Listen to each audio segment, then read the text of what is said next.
देखो, हम लोगों ने अभी तक वस्तु के संदर्भ में मूल्य निर्धारण बाजार की विभिन्न दशाओं में, चाहे वो परफेक्ट कंपटीशन हो या मोनोपोली हो या मोनोपोलिस्टिक कंपटीशन हो, अन्य में बड़ी विस्तार से देखा है।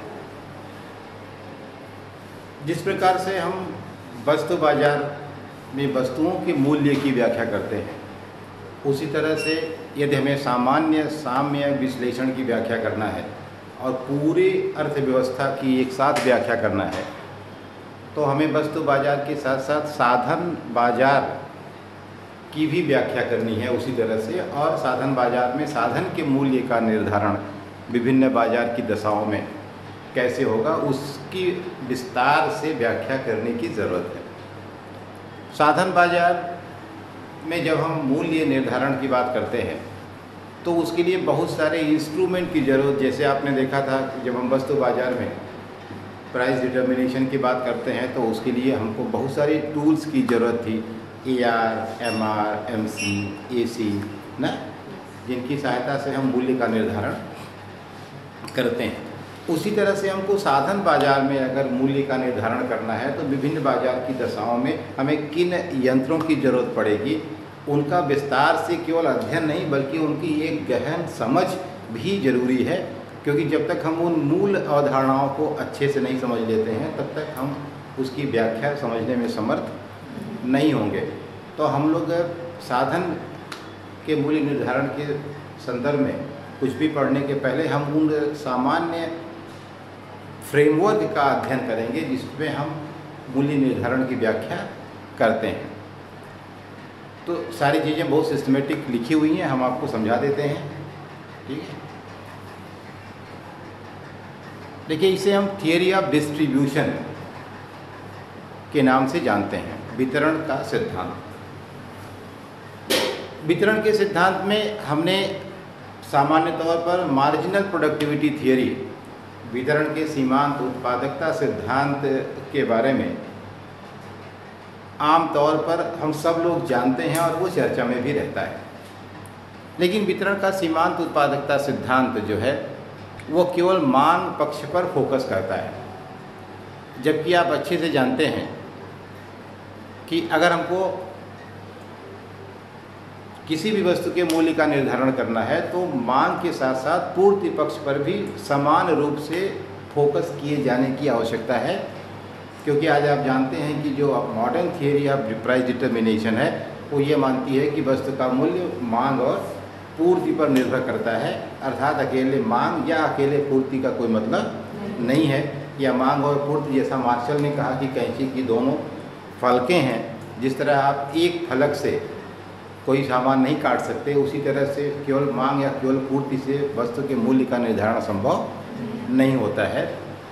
तो इसलिए हम आधुनिक सिद्धांत में मांग और पूर्ति दोनों पक्षों को शामिल करते हैं।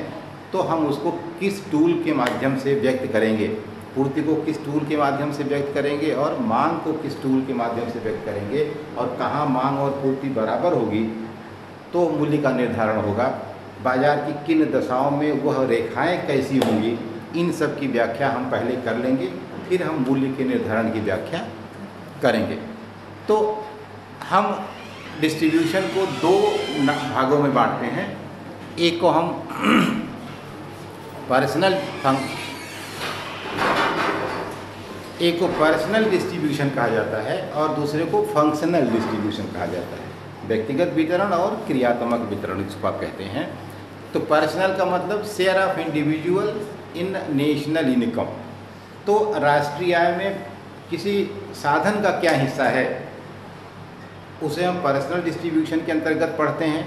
और किसी साधन का पुरस्कार क्या होगा, अर्थात जब वो कंट्रीब्यूट करेगा तो उसका रिवार्ड क्या होगा, जैसे श्रमिक की मजदूरी कितनी होगी, भूमि को लगान कितना होगा, पूंजी को ब्याज कितना होगा, ये सारी चीज़ों की जब हम व्याख्या करते हैं, यानी उसके कार्य के बदले जो उसे पुरस्कार प्राप्त होता है, जब हम उसकी बात करते हैं तो उसे हम क्रियात्मक डिस्ट्रीब्यूशन या फंक्शनल डिस्ट्रीब्यूशन कहते हैं। Factor pricing and product pricing, both are based on demand and supply forces. चाहे हम वस्तु के मूल्य निर्धारण की बात करें या हम साधनों के मूल्य निर्धारण की बात करें, दोनों ही इस बात पर निर्भर होते हैं कि मांग की क्या स्थिति है और पूर्ति की क्या स्थिति है। आपने पीछे देखा कि मूल्य निर्धारण में बोथ डिमांड एंड सप्लाई दे आल पे इक्वल रोल, वो समान भूमिका अदा करते हैं, निभाते हैं। किसी एक से मूल्य का निर्धारण नहीं हो पाता है। Demand of products is derived and factor is derived. इसलिए कुछ लाइनें बड़ी इंपॉर्टेंट हैं जिनको जानबूझकर लिख दिया गया है। वस्तु के मूल्य निर्धारण और साधन के मूल्य निर्धारण दोनों में मांग और पूर्ति की भूमिका है, लेकिन दोनों का नेचर बिल्कुल डिफरेंट है। नेचर इसलिए डिफरेंट है कि किसी वस्तु की मांग हम क्यों करते हैं, किसी वस्तु की मांग क्यों की जाती है? वस्तु की मांग इसलिए करते हैं क्योंकि वह आपकी आवश्यकता विशेष को संतुष्ट करने में सक्षम होती है। साधन की मांग क्यों करते हैं?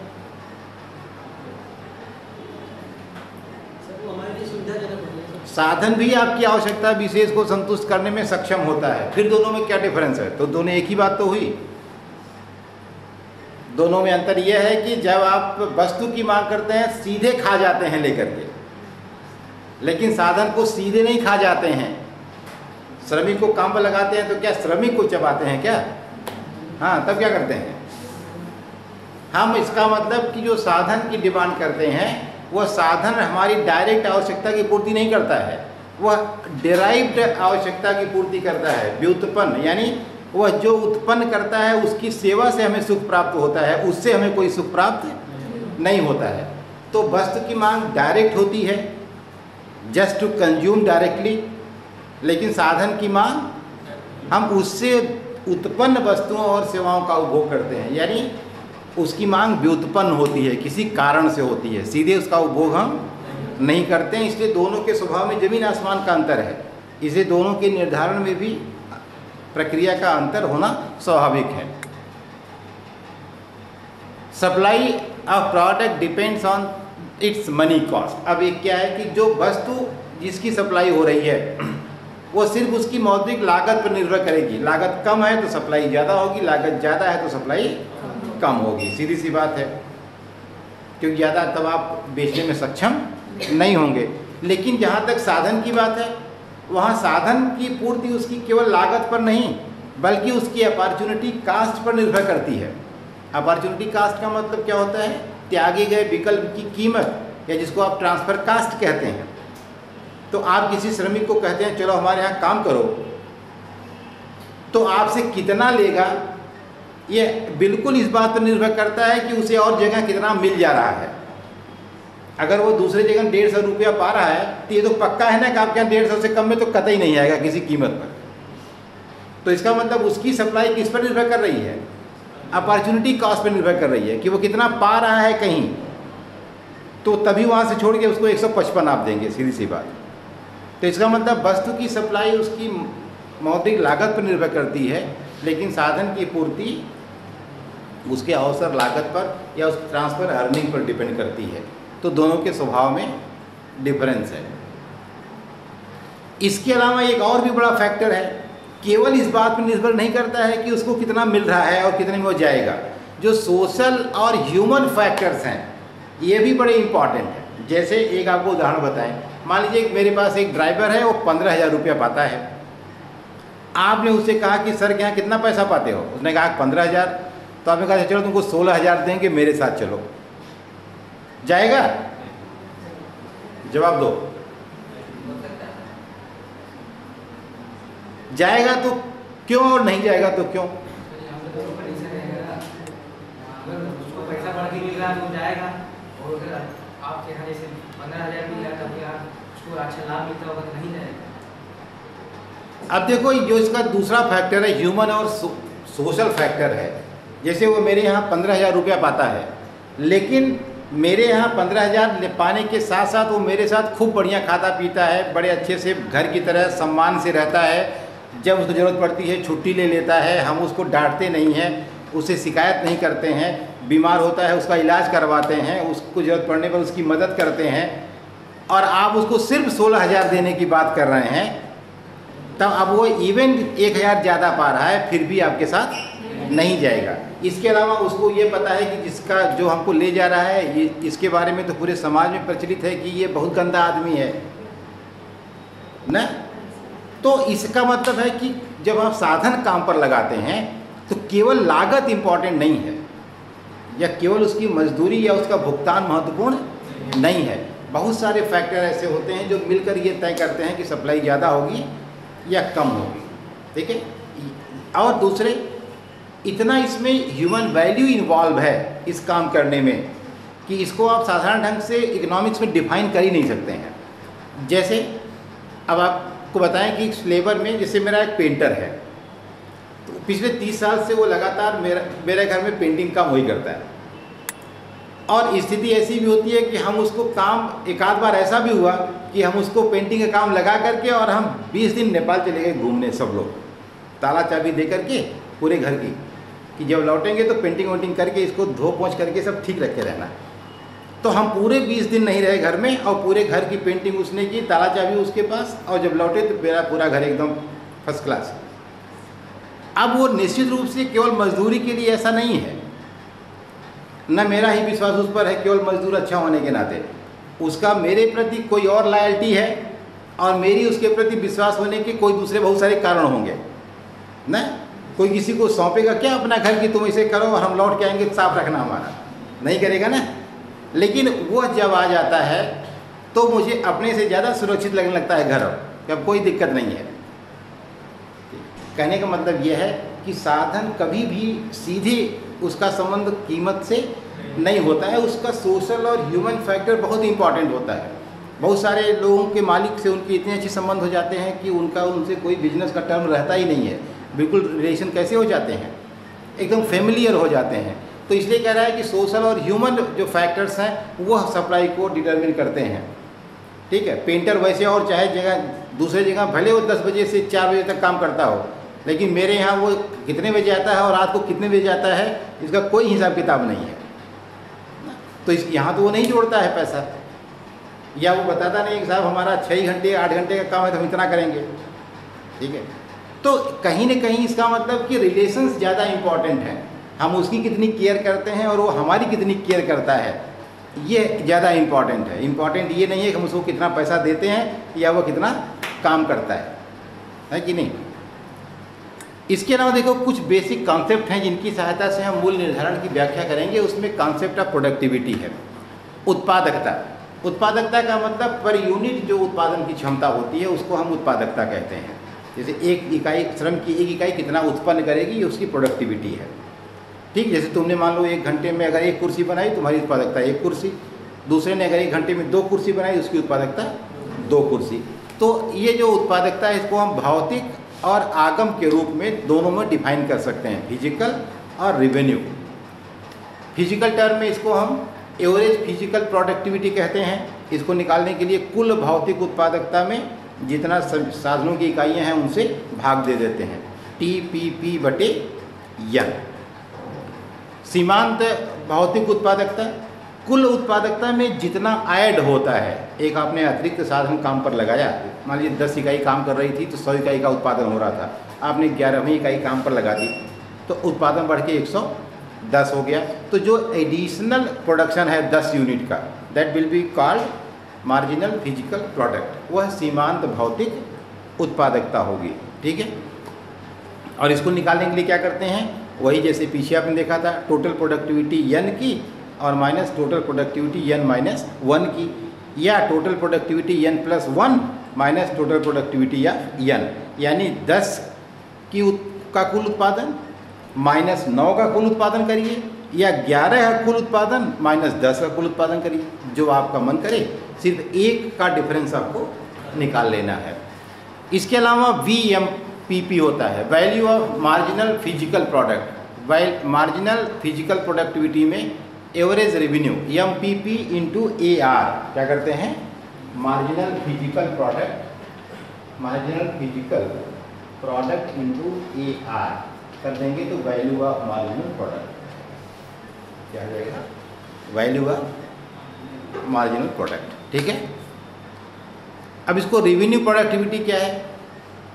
जब हम भौतिक उत्पादकता को मुद्रा के रूप में व्यक्त कर देते हैं तो उसी को आगम उत्पादकता के नाम से जानते हैं। जैसे इसको अब ARP औसत रेवेन्यू प्रोडक्ट है, तो टोटल रेवेन्यू प्रोडक्ट जो हो उसमें n से भाग दे दीजिए, औसत रेवेन्यू प्रोडक्ट हो जाएगा। या एक तरीका और भी है कि औसत भौतिक उत्पादकता में AR प्राइस से गुणा कर दीजिए, तब भी ARP हो जाएगा। MRP क्या है? इसको भी वैसे टोटल फिजिकल जो टोटल रेवेन्यू प्रोडक्ट है n का minus total revenue product n minus 1 का। जैसे ये मान लो total revenue product n minus total revenue product n minus 1, यानी ये 10 का हो गया और ये 9, यही ना।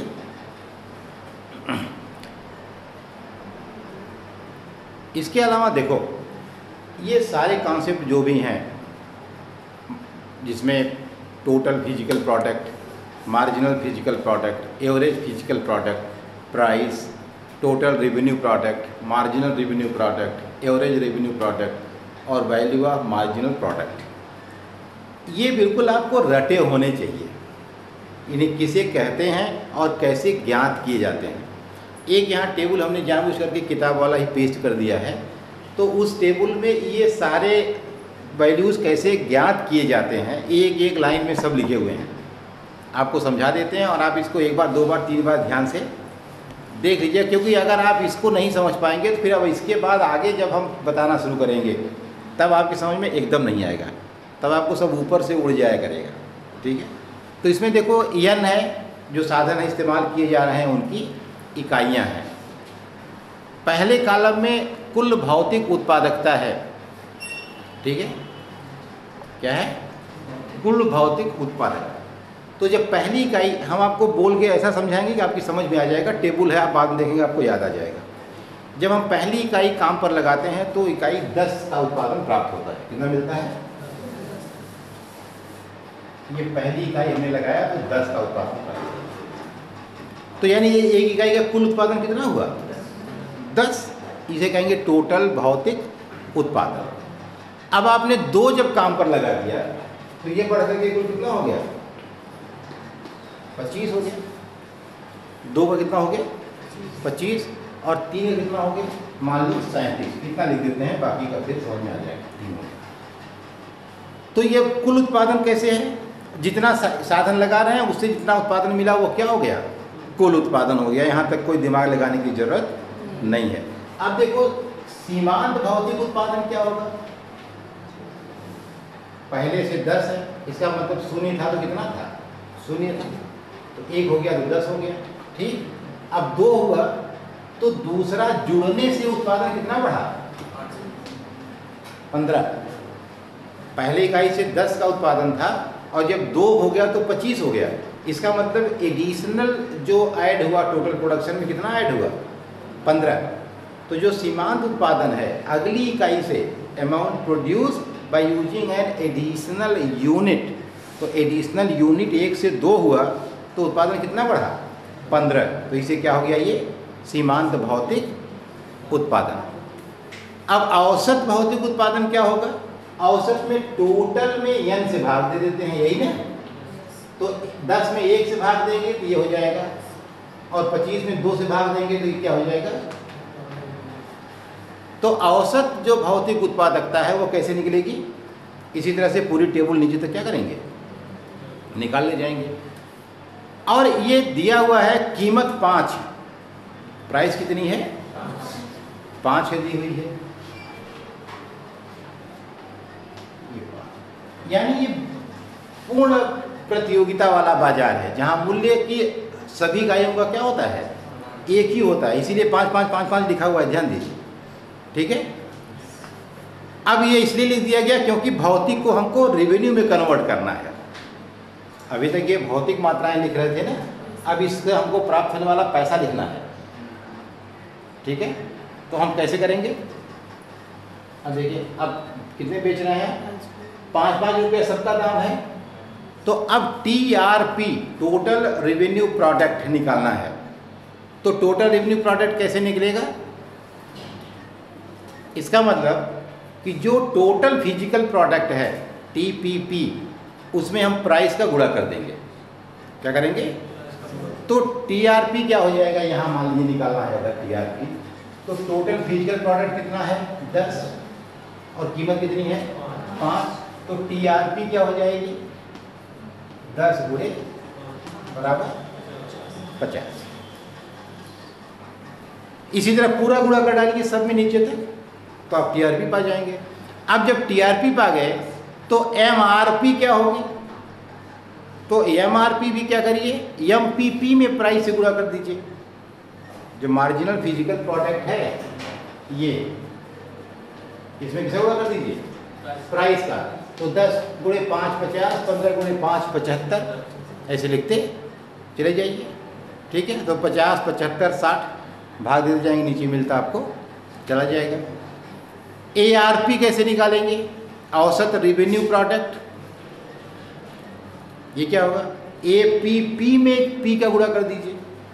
औसत फिजिकल प्रोडक्ट है ना ये तुम्हारा,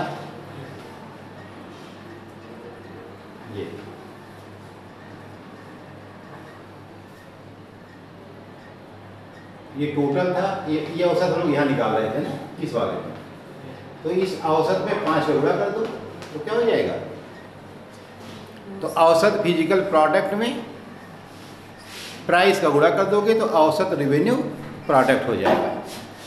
अब इसी तरह से फिर VMP क्या हो गया, वैल्यू ऑफ मार्जिनल प्रोडक्ट क्या है, यहाँ आपने पीछे लिखा हुआ है। MPP में जो है वो प्राइस का गुणा कर दीजिए तो मिल जाएगा। क्योंकि पूर्ण प्रतियोगिता है तो हर इकाई कीमत एक ही है, तो जो एक इकाई कीमत होगी वही सबकी है, तो जाहिर सी बात है कि जो AR होगी वही तुम्हारी प्राइस भी होगी और वही तुम्हारी MR भी होगी ना। तो हम इस तरह से सारा का सारा आराम से निकाल सकते हैं। इनको हमें बहुत अच्छे से याद रखने की ज़रूरत है, इसमें कोई कन्फ्यूज़न नहीं होना चाहिए।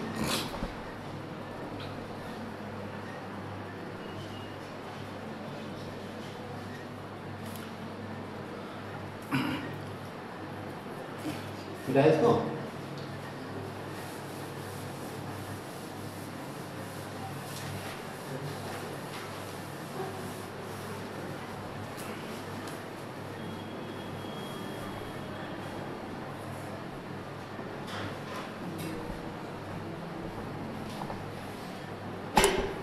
अब देखो, इसमें जो मार्जिनल रेवेन्यू प्रोडक्ट है और औसत रेवेन्यू प्रोडक्ट है, इसमें क्या संबंध पाया जाता है।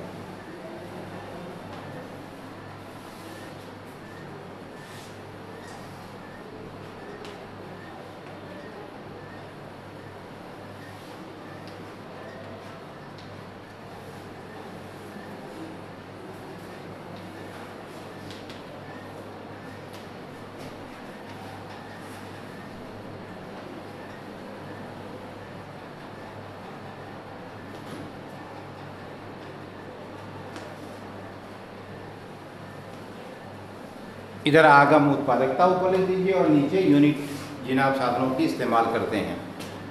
तो ये देखो MRP और ARP के बीच में संबंध, रिलेशनशिप जो है, बोथ आर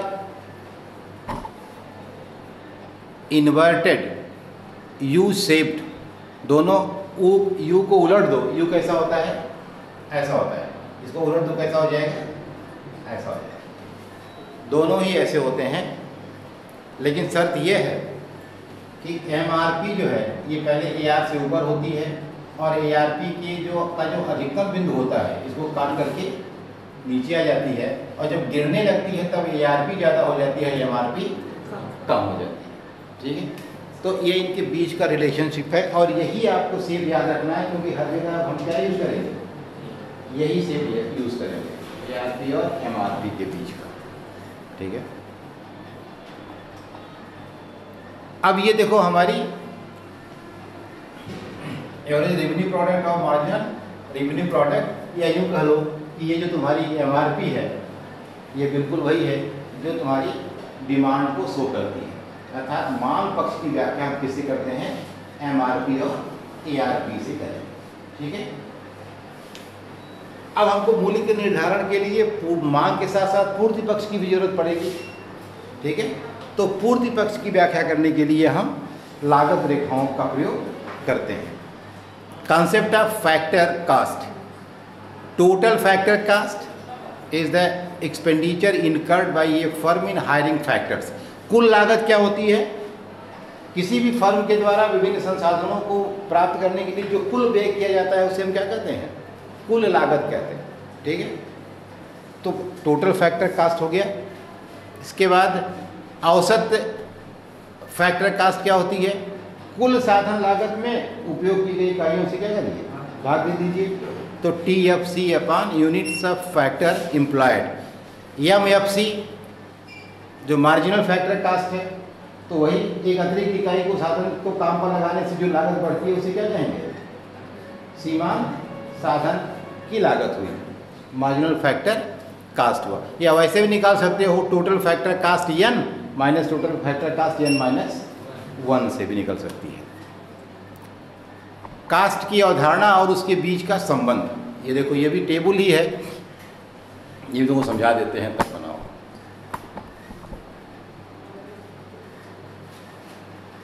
यहाँ एक यूनिट ऑफ फैक्टर्स है, 1 2 3 4 5, नीचे कुछ भी लिख सकते हो जहाँ तक तुम्हारा मन करे। प्राइस ऑफ फैक्टर, यहाँ भी साधन बाजार में पूर्ण प्रतियोगिता है, यानी हर इकाई एक समान मूल्य पर प्राप्त हो रही है। 5 5 5 5 5 कर दिया। तो जो टोटल फैक्टर कास्ट है, कुल लागत कितनी आएगी?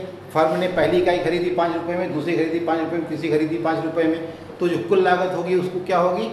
तो वो 5 10 15 20, पहली इकाई की 5, दूसरा लग गया तो 10, तीसरा लग गया तो 15, चौथा लग गया तो 20। औसत स्थिर लागत क्या, औसत लागत क्या होगी? फैक्टर कास्ट क्या होगी? तो चूँकि स्थिर ही है, इसलिए जब तुम 5 में 1 का भाग दोगे, 10 में 2 का भाग दोगे, 15 में 3 का भाग दोगे, 20 में 4 का भाग दोगे, तो 5 5 ही आएगा।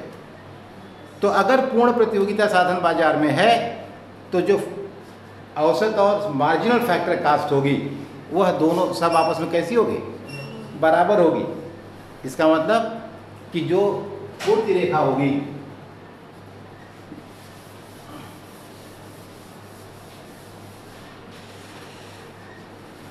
ये देखो यहाँ आप यूनिट है फैक्टर्स की और यहाँ कास्ट करनी, ये हो गया। इसका मतलब क्या है कि चाहे जितने साधन आप काम पर लगाइए, ये कितना रहेगा?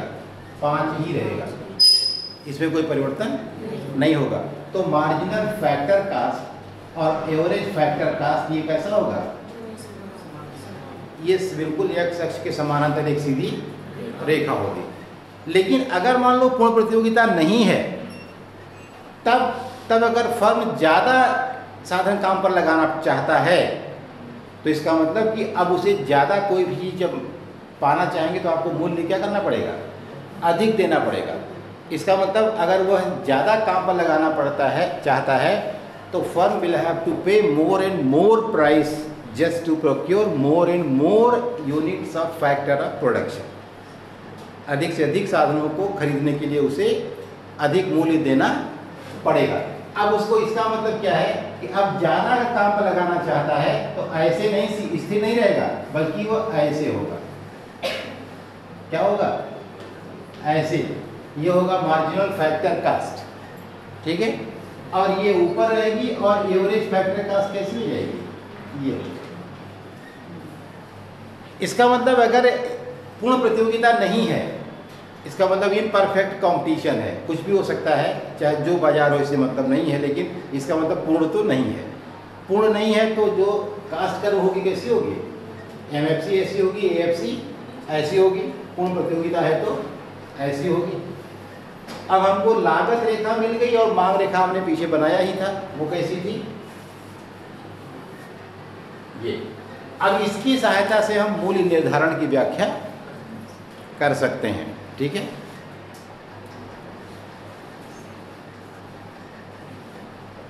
अब देखो, ये हमने केवल टूल्स डिस्कस किए। इनकी सहायता से हम आधुनिक सिद्धांत की व्याख्या करेंगे। यह व्याख्या करेंगे कि कैसे पूर्ण प्रतियोगिता में कहाँ मूल्य निर्धारित होगा, क्या मूल्य न्यूनतम होगा, क्या उत्पादन अधिकतम होगा, क्या साधन का शोषण होगा, क्या नहीं होगा, या वस्तु बाजार में एकाधिकार होगा, तब क्या स्थिति होगी। साधन बाजार में एकाधिकार होगा तब क्या स्थिति होगी, पूर्ण प्रतियोगिता होगा तब क्या स्थिति होगी, कहाँ मोनोपोलिस्टिक एक्सप्लॉयटेशन होगा, कहाँ मोनोपोलिस्टिक एक्सप्लॉयटेशन होगा, दोनों मिला करके ओवरऑल एक्सप्लॉयटेशन कितना होगा। ये सारी व्याख्या अब हम लोग इन्हीं 4 रेखाओं के माध्यम से कर लेंगे फट फट फट फट, बहुत दिक्कत अब नहीं होगी। इसके पहले हम लोग अब सिद्धांत पढ़ना शुरू करेंगे और जिसको हम कहते हैं वितरण का सीमांत उत्पादकता सिद्धांत। बहुत इंपॉर्टेंट थियरी है, अक्सर आपकी परीक्षा में पूछा जाता है थियरी ऑफ डिस्ट्रीब्यूशन में। तो वितरण का सीमांत उत्पादकता सिद्धांत तो कोई ऐसा बहुत कठिन सिद्धांत नहीं है, लेकिन ये जरूर है कि साधनों के मूल्य के निर्धारण में जो लैंडमार्क थियरी है वो वितरण का सीमांत उत्पादकता सिद्धांत है। इसे हम लोग कल पढ़ेंगे।